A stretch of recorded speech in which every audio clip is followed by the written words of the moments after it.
The sun had already begun its slow fall behind the jagged Montana horizon when the lone rider appeared on the ridge, his silhouette carved against a sky burning orange and bruised purple. Dust clung to him like a second skin, rising with every tired step of his horse. The animal was lathered, ribs faintly visible beneath sweat-slick hide, but it kept moving, trained by years of loyalty and the silent command of the man in the saddle.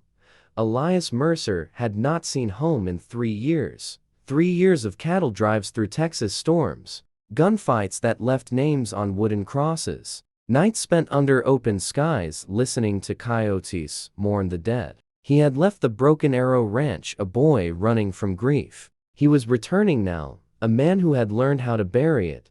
The ranch should have come into view any moment. Instead, smoke came first, thin at first, almost mistaken for fog, then thicker, wrong, heavy. It didn't drift the way chimney smoke should. It climbed too fast, too desperate, like something still burning that refused to die. Elias pulled his reins tighter. Easy. Ghost, he murmured, his voice rough from long silence. The horse obeyed, but tension rippled through its body. Ghost felt it too. Something was wrong. When Elias crested the final hill, the Broken Arrow Ranch revealed itself like a wound carved into the earth. The main house, once proud, wide-porched, white-painted timber, glowing like a promise, was broken, not fully gone. Worse, half standing. One side still held its bones upright, while the other had collapsed inward, as if the earth itself had taken a bite. Smoke poured from the ruins in thick, choking waves. The barn beyond it was worse, roof-caved, walls blackened, doors hanging open like torn lips, and silence. No horses in the pasture. No dogs barking. No workers moving. Between fences, only the crackle of dying fire and the whisper of wind. Through broken wood, Elias dismounted slowly, boots sinking into ash-soft ground. Each step felt like walking into a memory that had already been murdered. Hello? His voice cut through the wreckage. Ma? Pa? Nothing answered except the groan of collapsing timber somewhere deeper inside the house. He moved forward. The closer he got, the stronger the smell became. Burnt pine, scorched cloth, and something underneath it that made his stomach tighten. He had smelled death before, plenty of it, but never something that felt so personal. He pushed through what remained of the front porch. The door had been torn off its hinges. Inside, the hallway was a tunnel of ruin. Furniture overturned, walls blackened with soot. A family portrait still hung crookedly on one nail. The glass cracked right through the painted faces of people who were no longer here. Elias swallowed hard. His hand brushed the banister as he moved deeper, fingers coming away black. Then he saw it.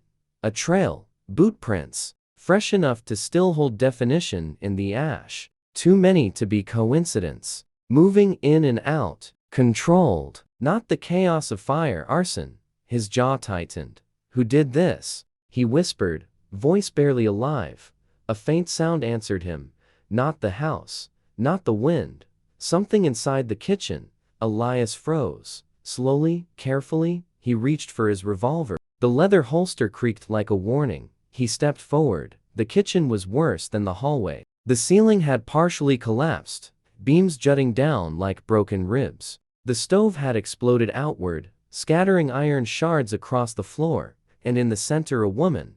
She was kneeling, hands bound behind her back with rough rope. Her dress was torn, soot-stained, but still held traces of faded blue fabric. Her dark hair fell around her face in tangled waves, hiding her expression. She wasn't moving. For a moment, Elias thought she was dead too. Then her head lifted slightly. She coughed. Alive. He rushed forward before thought could stop him. Kneeling beside her, he pressed 2 fingers to her throat. Steady pulse. Strong, but strained. Hey, he said softly. Hey, I got you. I got you. Her eyes snapped open at his voice.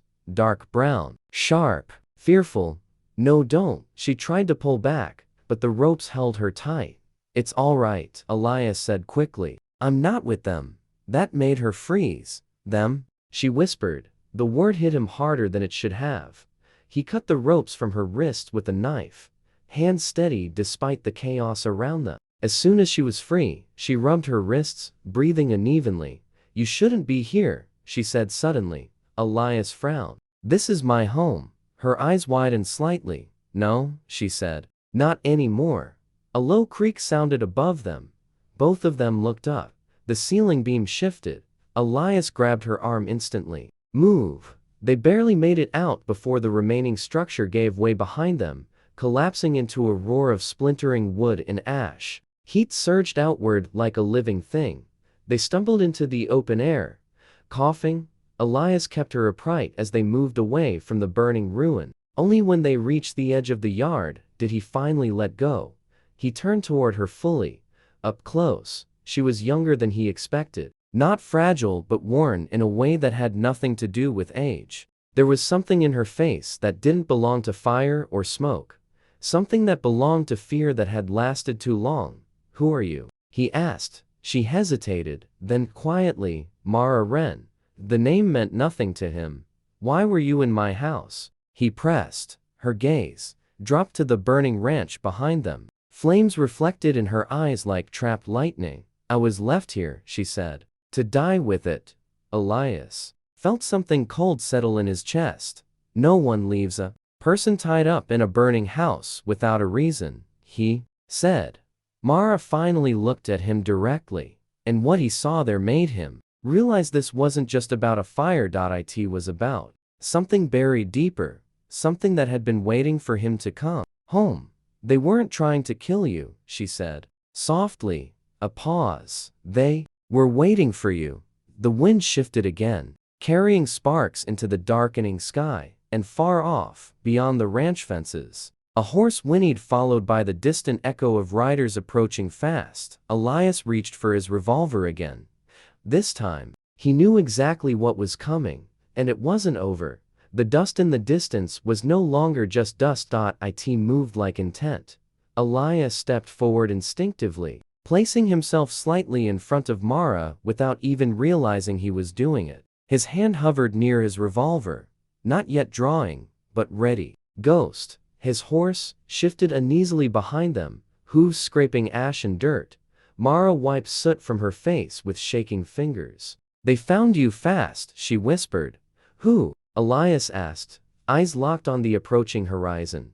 She hesitated again, just long enough for Elias to notice the fear wasn't new. It was practiced, like she had been afraid of these riders long before tonight. "The Hollow Creek Men," she said finally. The name landed heavy. Elias had heard it once before, years ago, around campfires and whiskey-stained conversations. A ranching outfit on paper, but men who didn't talk about them in detail, unless they were drunk or dying. They were not cowboys. They were enforcers. A syndicate that bought land with threats and kept it with blood. And Hollow Creek had wanted Broken Arrow for years. Elias exhaled slowly. "So this is land war?" Mara shook her head sharply. "No, it's not just land." That made him look at her again.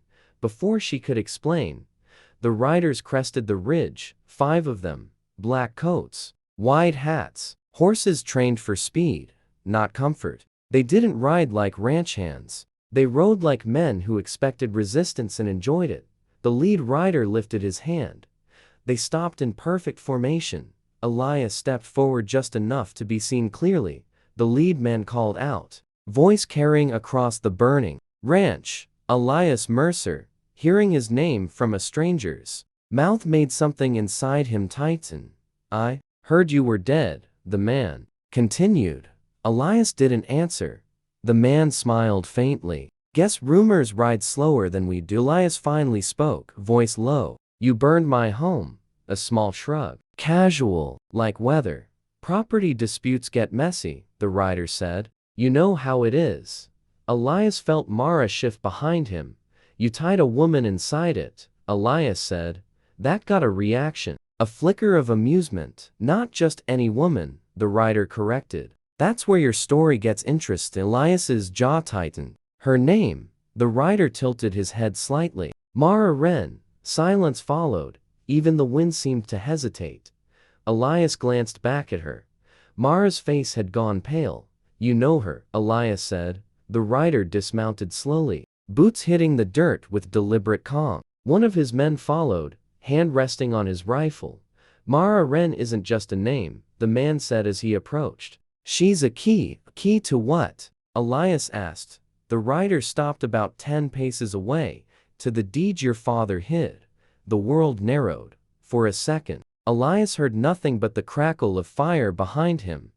His father, dead 2 years now, a man who had spent his life building Broken Arrow into something worth killing for, but never once mentioned anything hidden. Not to Elias, not to anyone. You're lying, Elias said. The rider smiled wider. Am I? He reached into his coat and pulled out a folded paper.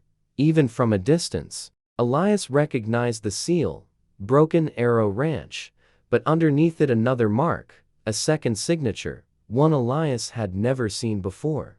Mara spoke suddenly behind him, voice trembling but urgent. Don't let him show you that. Elias looked back again. What is it? Her eyes were locked on the paper like it was a gun aimed at her heart.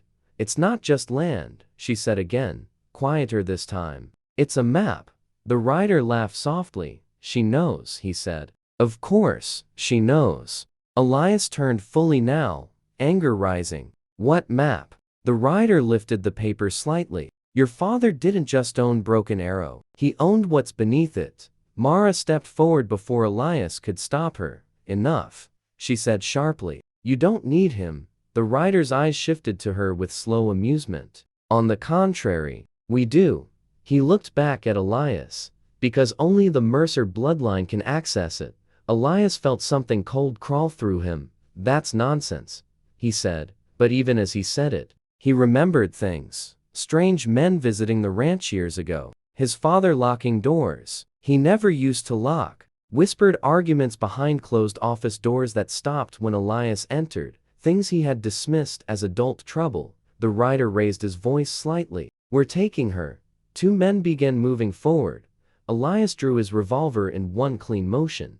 The sound cracked through the air. Stop right there, he said. The men halted. The rider sighed, almost disappointed. You really want to do this alone? Elias didn't answer. Behind, Mara grabbed his arm. You can't fight them, she whispered. He didn't look away from the riders. Watch me. The first shot came from the ridge, not from Elias. A Hollow Creek man fired. The bullet struck wood near Elias's head, splintering the broken porch behind him. Everything exploded into motion. Elias fired back instantly. One man dropped from his saddle, collapsing into dust. Chaos erupted. Gunfire tore through the ranch air. Horses reared. Men shouted. The world became smoke and sound and movement.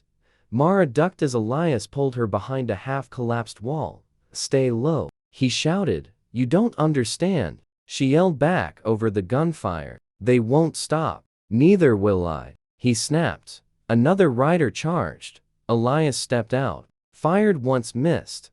The rider returned fire. Elias felt heat rip through his shoulder. He grunted, stumbling back. Mara caught him before he fell completely. Elias, she shouted. He clenched his teeth, gripping his wounded arm. Blood soaked through his shirt. Fast, still standing, he muttered. But the riders were circling now. Too many angles, too much control.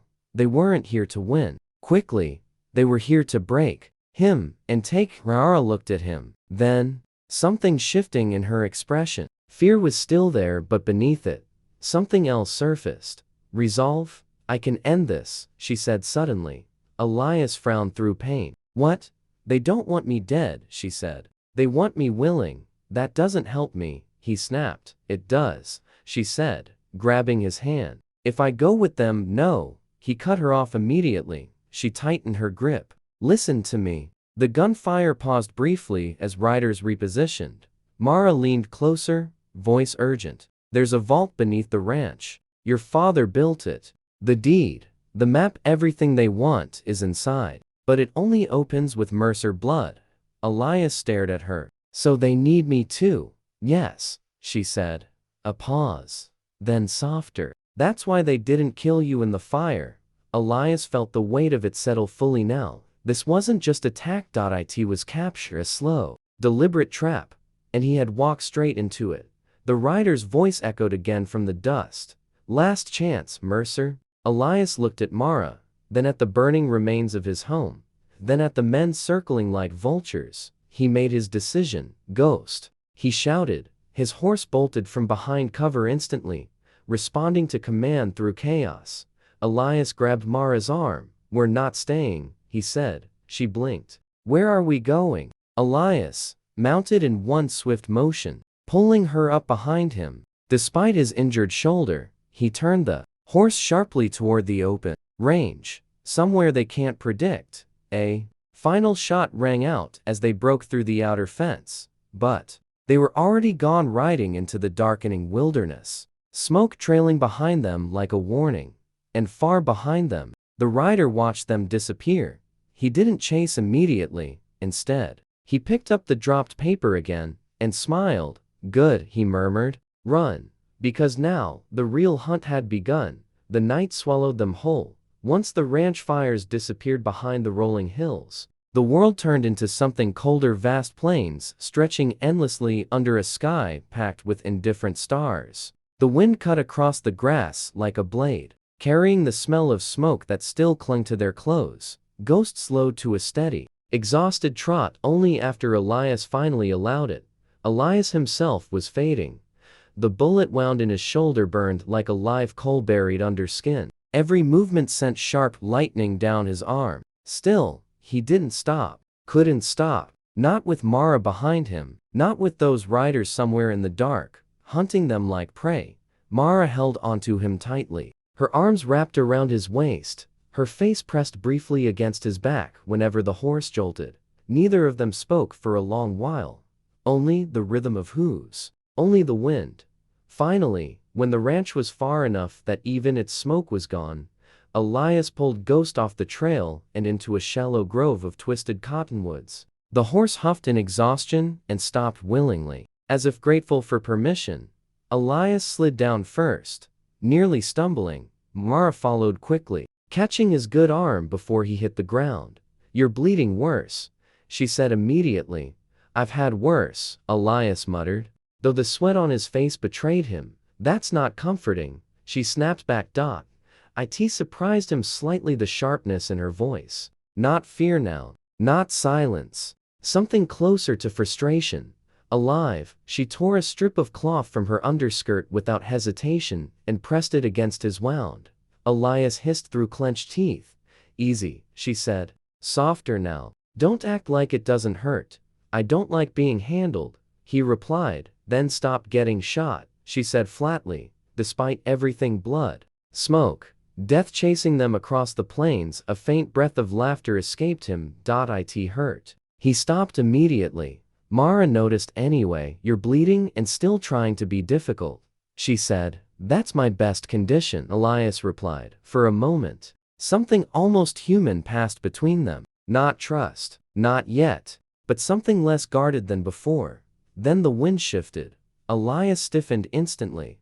Mara noticed the change in him. "What is it?" He didn't answer right away. His eyes scanned the darkness beyond the grove. "Don't move," he whispered. Mara froze. Far away, barely audible, came the faint sound of hooves. Not many, just one rider.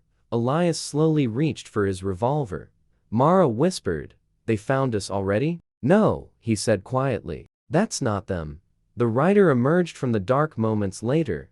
Not Black Coat, not Hollow Creek. This man wore a weathered tin duster, hat pulled low, horse slow and calm. He didn't carry himself like a hunter. He carried himself like someone who had been running too long to care who saw him anymore. Elias kept his gun raised. "Anyway, don't come closer," he said. The rider stopped immediately, hands visible. "Easy, Mercer," the man called back. His voice was rough, worn by dust and whiskey. "If I wanted you dead, you'd already be lying in that grass."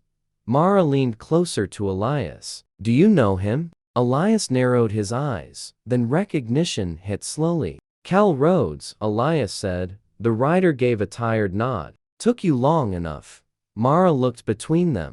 "Who is he?" Elias didn't lower his gun. "He used to work supply runs for my father, Cal snorted softly. Used to. Still do, when I don't feel like dying of hunger. He dismounted slowly, carefully. Not threatening, just tired. I heard what happened, Cal said, glancing at Elias's shoulder. Didn't expect you'd still be breathing. Same, Elias replied. Cal's eyes shifted to Mara. Something changed in his expression immediately. Oh, he said quietly. So that's her. Mara stepped back slightly. I don't know you. You don't need to, Cal said. But they've been looking for you longer than they've been looking for him. Elias's grip tightened on his revolver. Talk. Cal sighed, removing his hat and running a hand through dust-caked hair. The Hollow Creek Syndicate isn't just ranchers, he said. They're backed by money from the East. Rail companies. Mining interests. They've been buying land all across the territory. Then what do they want with my ranch? Elias asked. Cal looked at him like the answer should have been obvious. Because your father was sitting on something nobody else could get, Mara spoke quietly. The vault. Cal nodded once. Elias felt irritation flare through pain. Everyone keeps saying that word like it means something. It does, Cal said. Your father didn't just own land. He owned access to a survey route no one else had. Maps to underground deposit silver, maybe more. But not just minerals. He hesitated. That ranch sits above an old government tunnel line. Pre-railroad era. Nobody knows how deep it goes.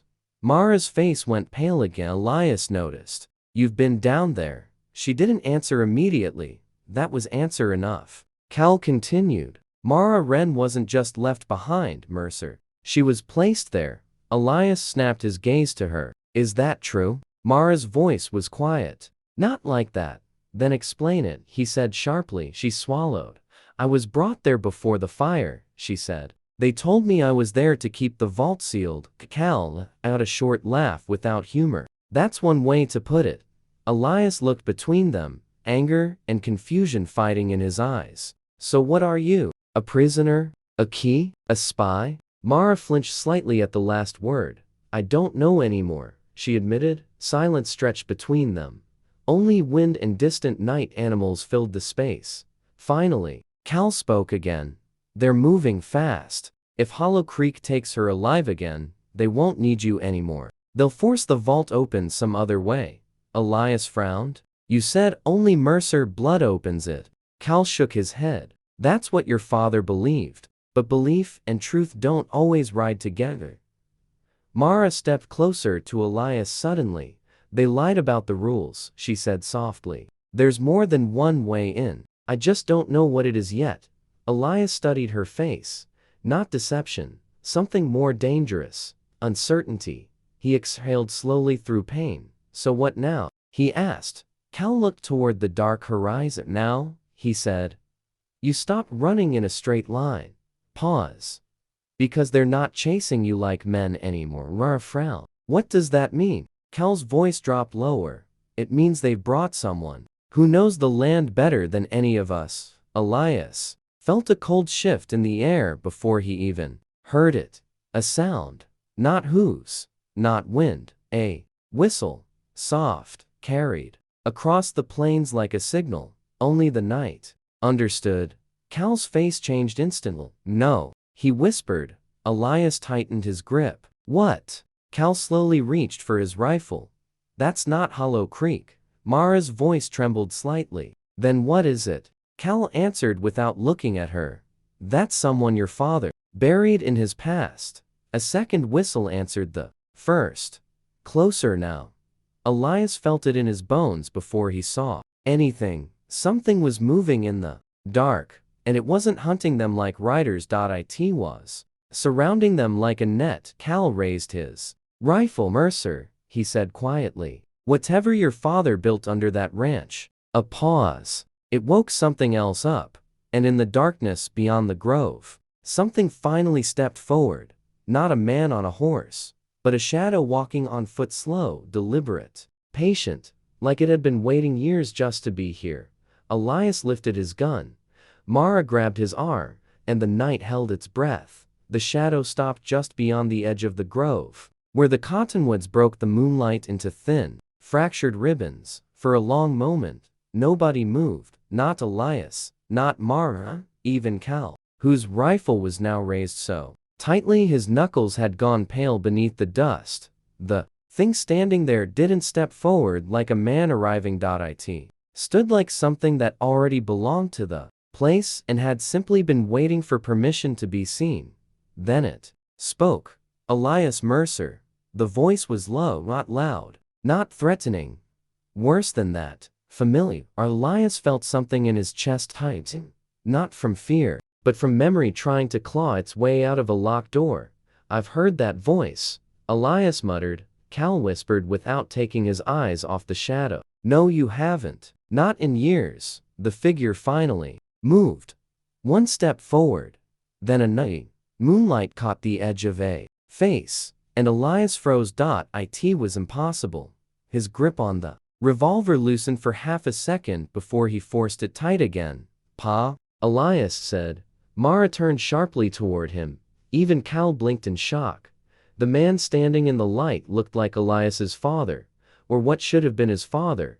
Same jawline, same eyes, same deep scar cutting through the brow, but wrong. Too still, too controlled, like the man had been rebuilt from memory instead of life. Elias's voice cracked slightly. You're dead. The man tilted his head.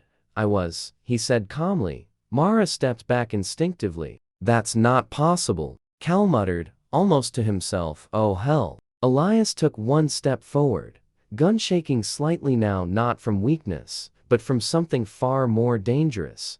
Confusion. You were buried, Elias said. I buried you.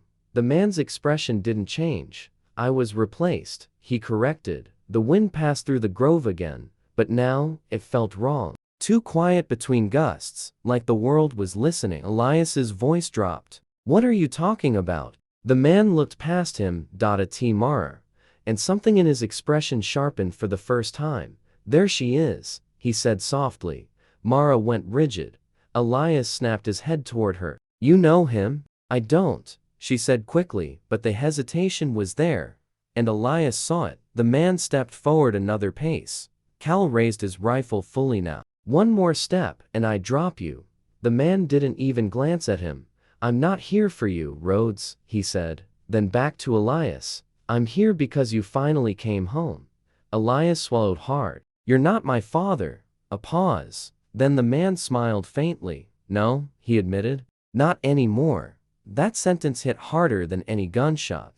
Mara whispered. Elias. Something is wrong with him. Elias didn't take his eyes off the man. I can see that. The man slowly reached into his coat. Cal fired. Instantly, the gunshot shattered the night, but the man didn't fall. He didn't even flinch. The bullet struck him in the chest and stopped. Elias stared. Mara's breath caught. Cal whispered, horrified. That should have killed him. The man looked down at his chest, where the bullet had hit, then slowly reached inside his coat and pulled it out between his fingers, flattened, bent, like it had struck steel instead of flesh. He dropped it into the dirt and looked up again. You're wasting bullets, he said. Gently, Cal took a step back without realizing it. That's not a man, Cal muttered. Mara's voice trembled. What is he? The man finally answered her directly. A consequence. Elias felt anger surge through the confusion now. He raised his revolver again. If you're not my father, then who the hell are you? The man studied him for a long moment, then spoke. I was the first man your father put inside the vault. Silence collapsed over the grove. Even the wind seemed to retreat. Mara's face went pale. No, Elias frowned. Inside? The man nodded slowly. The vault doesn't just hold maps, he said. It holds containment. Cal whispered. Containment of what? The man turned his gaze slightly toward the dark earth beneath them. Ash Creek wasn't built to store gold, he said. It was built to store what the gold was covering. Elias felt a chill crawl up his spine despite the heat of his wound. Mara whispered, almost breaking. Elias, we need to leave. But the man continued. And your father, he said, looking back at Elias, was not the key. Pause. He was the lock. Elias shook his head slowly. You're insane. But even as he said it, he remembered the locked basement door. The late-night arguments, the way his father used to stare at the ground near the old well like it was listening. The man took another step forward, and this time, Cal didn't fire. Not because he couldn't. Because he was afraid it wouldn't matter. "You shouldn't have come back," the man said softly to Elias. "Not yet." Elias tightened his grip. "Why?" The man's gaze shifted to Mara again, and this time, something like sorrow flickered behind his eyes. "Because she remembers before you do." Mara stepped back sharply. "No." Elias turned to her fully now. "What does that mean?" She shook her head rapidly. "Nothing. It doesn't mean anything." But her voice broke halfway through the sentence, and Elias saw it, the truth trying to rise through the cracks. The man spoke again. "She was never meant to be left outside the vault." Elias felt his stomach drop. "Outside?" The man nodded. "She came from it." Mara's breathing became uneven. "Stop." Elias stepped closer to her now, lowering his gun slightly. "Mara, what is he talking about?" She looked at him, and for the first time since he met her, there was no fear in her eyes, only grief. "I don't know everything," she whispered, "but I know enough." A pause. "They didn't bring me to the ranch to guard the vault." Her voice shook. "They brought me because I was already part of what's inside it." Cal swore under his breath. "We're all going to die out here." The man in Elias's father's face spoke. One final time. "The Hollow Creek riders aren't the problem anymore," he said. A beat. "They woke it up when they burned the ranch." The ground beneath them seemed to shift slightly, almost imperceptibly, like something deep below had just turned in its sleep. Elias felt it too. Now. A vibration, not from hooves, not from wind, from below. Mara grabbed his arm suddenly. "Do you feel that?" Elias didn't answer, because now he did. The man took a slow step back into the darkness. "I've done what I came to do," he said. Cal raised his rifle again. "You're not going anywhere." The man looked at him calmly. "I already have." And then he began to fade, not running, not retreating, just disappearing into the darkness like the night was swallowing him whole. Elias fired once. The bullet vanished into empty air. Silence returned violently. Too violent, Mara whispered. "Elias, we have to go." Cal nodded urgently. "Now. Right now." But Elias didn't move. His eyes were fixed on the ground beneath them, the place where the vibration had started. Because now, it wasn't just a feeling anymore. It was a rhythm, slow, deep, like something beneath the earth had heard its name spoken again, and was beginning to wake up properly. The ground did not explode. It breathed. That was the only way Elias could describe it, as the vibration beneath them deepened into a slow, rhythmic pulse, like something massive turning over in sleep miles below the earth. Mara staggered back, gripping his arm so tightly, her nails dug into his skin. "It's opening," she whispered. Cal swung his rifle in every direction, panic breaking through his hardened voice. "We need to move now, whatever that is. It's coming up." Elias didn't run. Not yet. His eyes were locked on the soil beneath his boots, dry earth, grass, nothing unusual, and yet the pulse was stronger, now like a heartbeat that didn't belong to anything alive on the surface. Then, the cottonwood grove behind them shifted. A low grinding sound rolled through the ground, stone against stone, metal against ancient locks, and suddenly 10 paces ahead of Elias the earth split. Not like an explosion, like a door, remembering it was always meant to open. A perfect seam tore through the ground in a straight line. Dust erupted upward. Then another line appeared. Then another pattern. "Is a mechanism?" Mara gasped sharply. "It's reacting." Elias turned toward her. "You've seen this before." She didn't deny it this time. That silence told him everything. The ground continued to unfold itself. Panels of earth slid apart like overlapping plates, revealing something underneath that had not seen sunlight in decades, maybe longer. A staircase, cut directly into black stone, descending too far to see the bottom. Cold air surged upward from the opening, carrying a smell that didn't belong to any surface place. Metal, old oil, and something else. Elias couldn't name. Something sterile, like a hospital that had been abandoned in the middle of an operation. Cal swore under his breath. That's not natural. That's built. Mara stepped forward instinctively, then stopped herself as if something invisible had tugged her back. Elias noticed. You feel it too, he said quietly. He nodded once. It's calling. Cal snapped. Nothing is calling you, this is a trap. But even as he said it, the ground pulsed again, deeper this time, like a second heartbeat answering the first.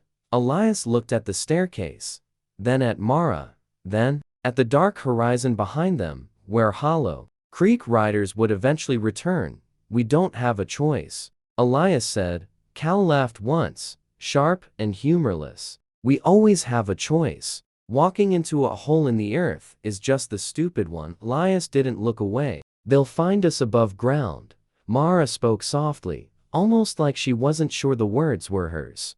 Below, they might not. That silenced Cal. For the first time, he didn't argue immediately, because he knew it too. The riders weren't just hunting them anymore. Something else was moving now, something that had been awakened.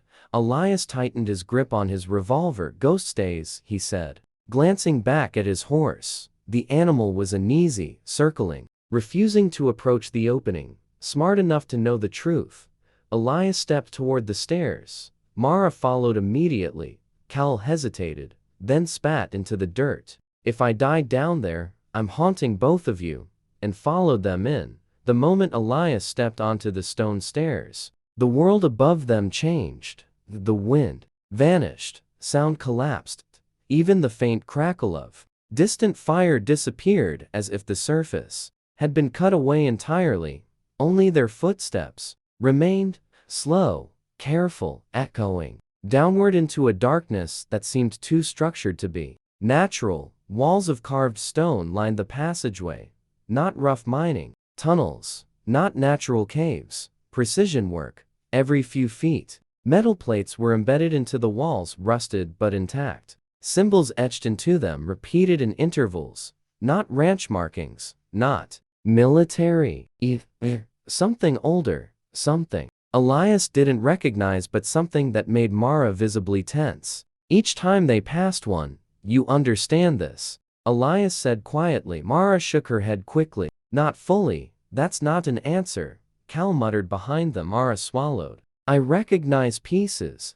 Elias slowed slightly. Explain. She hesitated, then spoke carefully, like each word might trigger something deeper in the walls. My father used to talk about sealed geography, she said. Places that weren't meant to be part of normal land ownership. Bound sites, Cal scoffed. Sounds like preacher nonsense. Mara ignored him. He said there were structures built before the railroads, before the maps, places the government erased from surveys. Elias glanced at the walls again. The symbols felt less like decoration now, more like warnings. How does that connect to my ranch? Elias asked. Mara's voice dropped lower. Broken Arrow isn't on any official underground beat. It's sitting on top of one of these sealed sites. The staircase curved downward sharply. The air grew colder, drier, artificial. Elias stopped suddenly. Ahead of them, faint light appeared. Not torchlight, not lanterns. A steady, pale glow seeping through a doorway far below. Cal whispered, there's power down here. Elias frowned. Electricity. That shouldn't exist here, Cal said immediately. Mara stepped closer to Elias. It does here. Another pulse rolled through the structure. This time, the walls responded. A low mechanical hum echoed through the stone, like something waking up in sequence. The doorway ahead began to open slowly, not creaking, sliding. Perfectly aligned panels separating with surgical precision. Elias raised his revolver again. Mara grabbed his wrist gently. Wait, he looked at her. Why? Her voice shook slightly. Because it knows we're here already. The doorway fully opened, and what lay beyond made even Cal go silent. A massive underground chamber stretched out beneath them, far larger than any ranch structure above could ever suggest.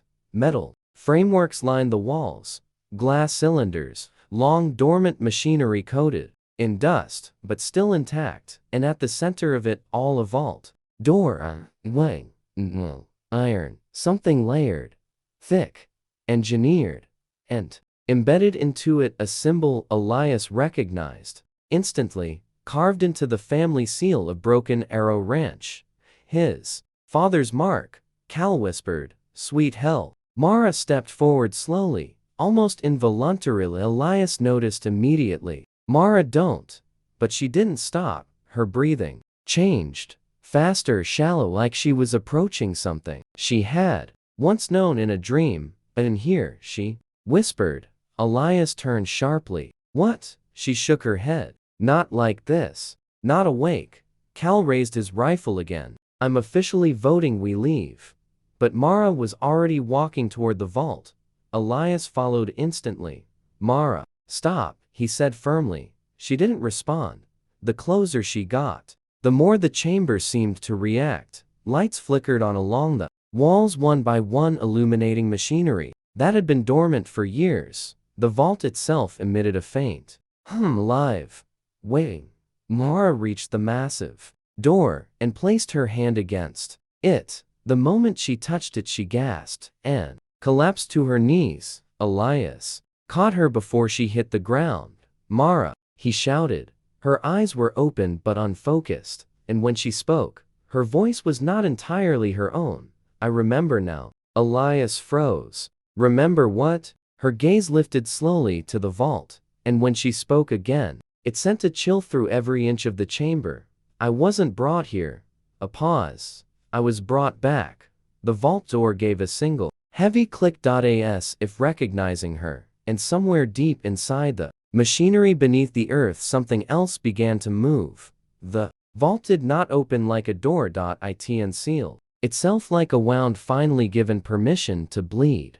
A deep, mechanical groan rolled through the chamber as every layer of the massive structure shifted in sequence, locks disengaging far deeper than human hands could reach. The air itself seemed to tighten, like the underground world was holding its breath. Mara remained on her knees, her hands still pressed against the vault.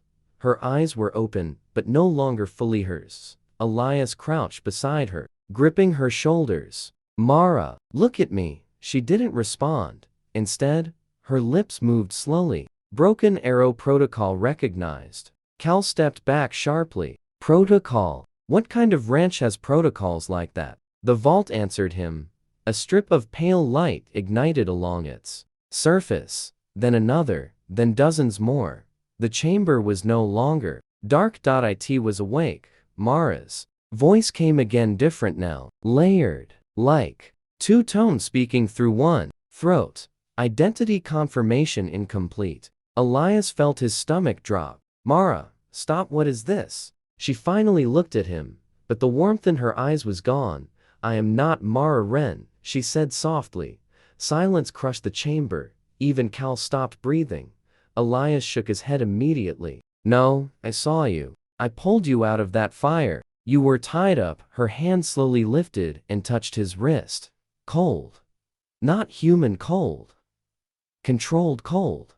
I was deployed, she corrected gently. Cal whispered. Deployed. Like a weapon? The vault responded. Again, a heavy internal lock disengaged with a thunderous click. The door shifted, open another inch, and the chamber filled with a low hum that vibrated in their bones. Mara, whatever she was, stood slowly, still holding Elias's wrist. I was assigned to Broken Arrow Ranch as containment support, she said. But the system failed. Elias's voice cracked slightly. What system? Her gaze shifted toward the vault. The one your father built to keep it asleep. Cal stepped forward slightly, disbelief turning into anger. You're telling me the girl we pulled out of a burning house is what, some kind of government experiment? Mara turned her head slightly toward him. No, she said. A pause. I am older than your government. The words hit like a physical. Elias stood slowly now, letting go of her. Then what are you? He asked quietly. The vault answered instead. A final, deep mechanical tone echoed through the chamber, and the last seal released. The vault door slid open. Inside was not gold, not maps, not documents. It was a room of glass columns tall, cylindrical structures filled with a faintly glowing fluid. Some were cracked, some were empty, most were dark, but one at the center was active, and inside it, something stood upright. Not fully human, not fully machine, but shaped like memory. Elias took an involuntary step forward. "What the hell is that?" Cal muttered. "I want off this planet." Mara walked forward slowly, as if pulled by invisible threads. Elias grabbed her arm. "Don't." She didn't resist, but she said softly, "That is where I came from." The central cylinder hissed. Pressure released. Glass began to retract. Elias stepped in front of her instinctively. "No," he said. "You're not going anywhere near that." Mara looked at him, and for the first time, something like emotion returned to her face. Not fear, recognition. "I didn't lie to you," she said quietly. "I just didn't know I was incomplete." The cylinder opened fully, steam rolled out, and the figure inside took its first step onto the chamber floor. It looked like Mara, but older, stronger, too perfect. Like a version refined by design, instead of life. Cal raised his rifle immediately. "Oh no no no no." The second Mara turned her head toward them, and smiled faintly. "Subject continuity confirmed," she said. Elias felt his world tilt. Two of them now, standing in the same chamber. One human, one something else. The first Mara stepped slightly behind Elias, without thinking. The second Mara observed her like a scientist looking at a failed draft. She stabilized longer than expected, the second said calmly. "Impressive." Elias's voice dropped dangerously low. "What are you?" The second Mara turned her attention to him. "I am what your father called the lockbreaker protocol." A pause. "And she is what remained when I was separated from the system." The first Mara whispered. "I didn't know." The second ignored her. "The vault is not a storage system," she continued. "It is a containment field, and it has been weakening for years." Cal muttered. "Containing what exactly?" The chamber lights flickered. As if answering, the second Mara finally pointed toward the deepest part of the vault, beyond the glass columns, beyond the machinery, a final sealed wall. "And that," she said quietly, "is why your father died trying to keep it shut." Elias followed her gaze.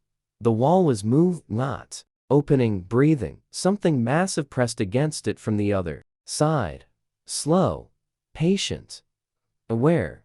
The first Mara grabbed Elias's arm tightly. "Now. We need to leave. Right now." The second shook her head. "No, pause.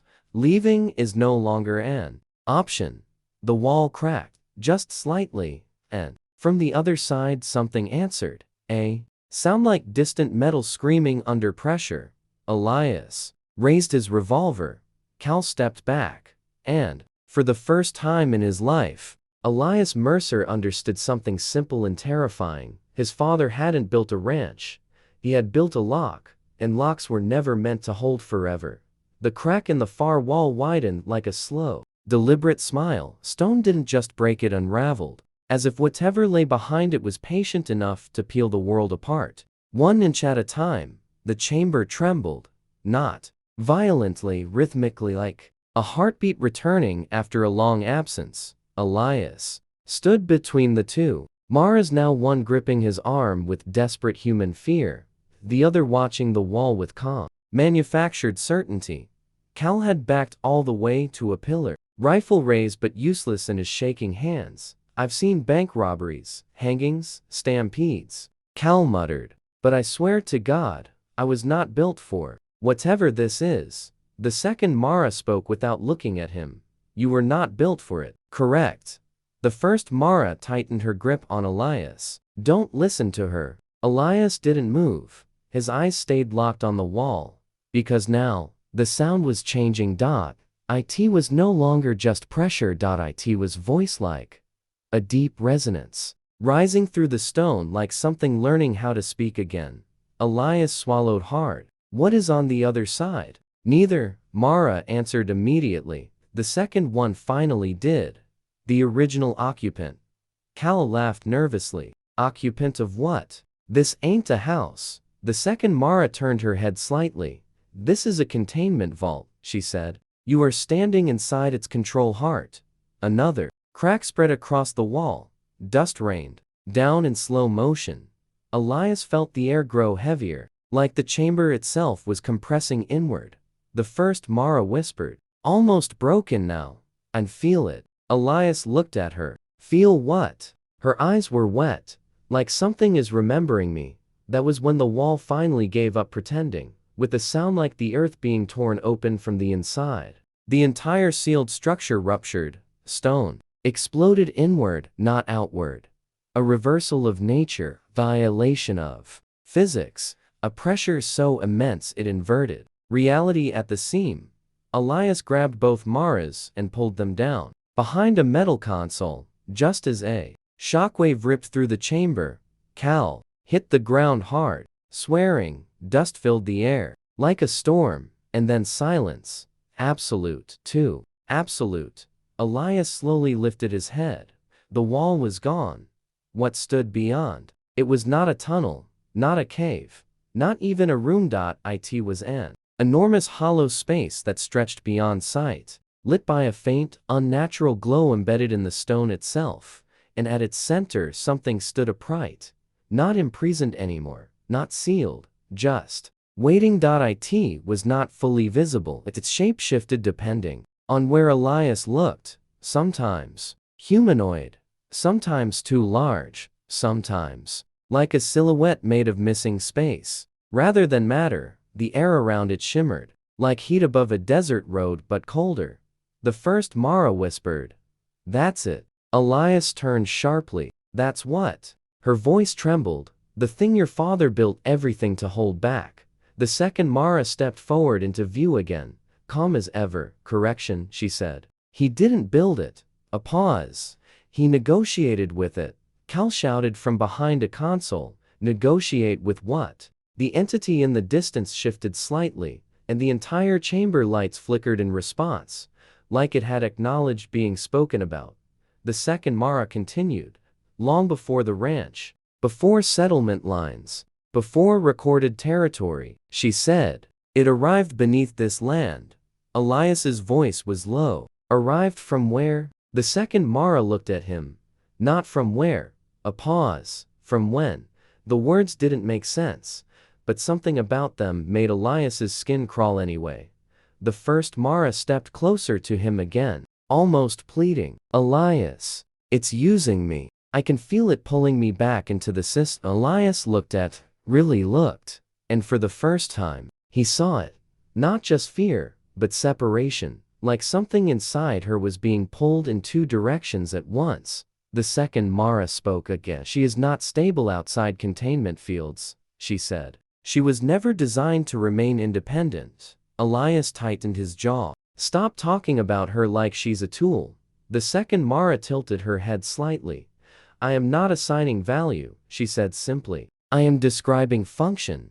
The entity in the void moved again, closer. Now, and the chamber responded. Light surged, then dimmed, then surged again like the entire vault was breathing with it. Cal stood up slowly now, face pale. Mercer, I don't care what your daddy did. I'm leaving this hole right now. He turned toward the stairwell and froze. The stairs were gone. The entrance had sealed itself. Stone fused shut behind them. Escape. The second Mara spoke softly. Containment. Breach protocol engaged. Elias spun toward her. Stop saying that like it's normal. Her eyes met his. It is normal, she said. For systems designed to survive failure.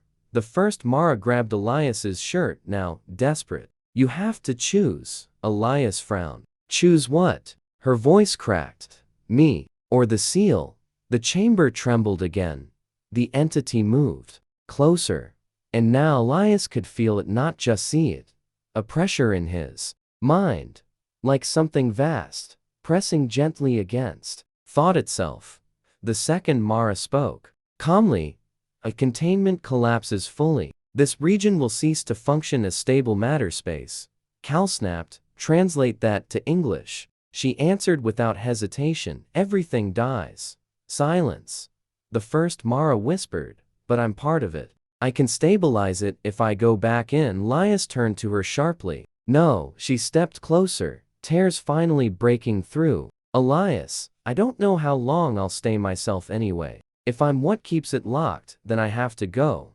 The second Mara watched this without emotion. Correct outcome, she said. Elias's hand shook slightly. He looked at the entity, then at the vault, then at her, the ranch, the fire, the riders, the lies, the buried father, the thing pretending to be human, the thing becoming human. Everything had led here. A single impossible choice. Elias spoke quietly. There has to be another way. The second Mara answered immediately. There is not. The chamber lights dimmed. Again, the entity stepped closer. The pressure became unbearable. Cal shouted, "Make a decision, Mercer." Elias looked at the first Mara, and for the first time since the fire, she smiled faintly. Not fear, panic, just acceptance. And something like love. She didn't fully understand yet. It's okay, she whispered. Elias shook his head. No, she pressed her forehead briefly against his chest. I was never just a person, she said softly. But I chose you anyway. The chamber screamed. The entity reached the threshold of the broken wall, and everything began to collapse inward. Elias closed his eyes. For half a second, when he opened them, he made his decision. And in that moment, the vault decided to answer him back. The vault did not explode. It surrendered. Not to force, not to fire, but to choice. Elias Mercer stood in the center of a collapsing underground world, his hands still gripping the first Mara's wrist as the air itself warped around them. The second Mara stood perfectly still, watching the final decision ripple through the system like a verdict being processed by something ancient and merciless. The entity beyond the broken wall surged forward and stopped, just short of crossing. As if something invisible had locked into place between them. A seal, not made of stone, not made of metal, made of will. The chamber screamed in silence as every light in the vault turned white at once. Cal dropped to his knees. I can't see. Elias didn't let go of Mara, not even as the pressure tried to peel reality apart. The first Mara looked up at him, tears slipping down her face. You did it. You chose. Elias whispered, barely audible. I chose you. A tremor rolled through the vault. The second Mara tilted her head slightly, as if listening to a system that no longer obeyed her. Containment override. Unauthorized, she said softly. For the first time, her voice cracked just slightly. System rejection. The entity behind the wall shifted violently, not forward, not back. Upward. As if something inside it had been struck with confusion. For the first time in eternity, the vault began to close, not explosively, not destructively, but layer by layer. A giant eye, slowly, refusing to stay open. Stone slid back into place. Across the broken wall, Seal's ray engaged. Deep within the chamber, the humming machinery reversed its rhythm. The pressure lifted, and the world began to stabilize. But not everything survived it. The second Mara took one step forward, then stopped.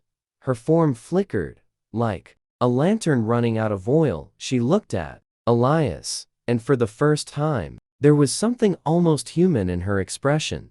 Curiosity. Why did you prioritize organic variant? She asked quietly.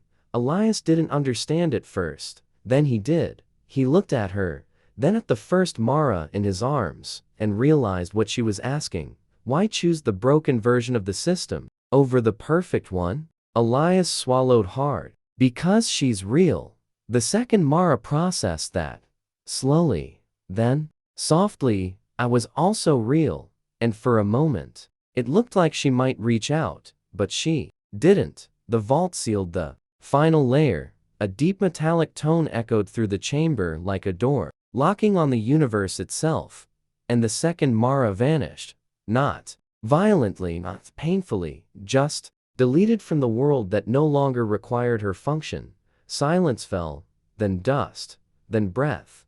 Cal collapsed against a console, laughing weakly. "We're alive. We're actually alive." Elias didn't respond. He was still holding the first Mara. She was shaking, but present. Fully present. For the first time, above them, the earth groaned, and slowly the hidden staircase began to rise again, sealing the underground world away like it had never been opened. The Broken Arrow Ranch above would never look the same. Neither would Elias. When they finally emerged into daylight hours later, the sun hit them like judgment. Ghost stood waiting at the edge of the grove, as if refusing to abandon him, even when the world went insane. The ranch beyond was quiet. Too quiet. No riders. No smoke. No hollow creek. Just wind moving through broken fences. Cal looked around slowly. "That's it? That's the ending?" Elias didn't answer immediately. He helped Mara onto Ghost first, then mounted behind her. Only then did he speak. "No," he said quietly. "This is what's left after the ending." Mara leaned slightly back against him, exhausted but alive. "I still feel it," she whispered. Elias tightened his grip gently on the reins. "Me too." And far beneath them, deep under the sealed vault, something vast shifted once more. But this time, it did not wake. It waited.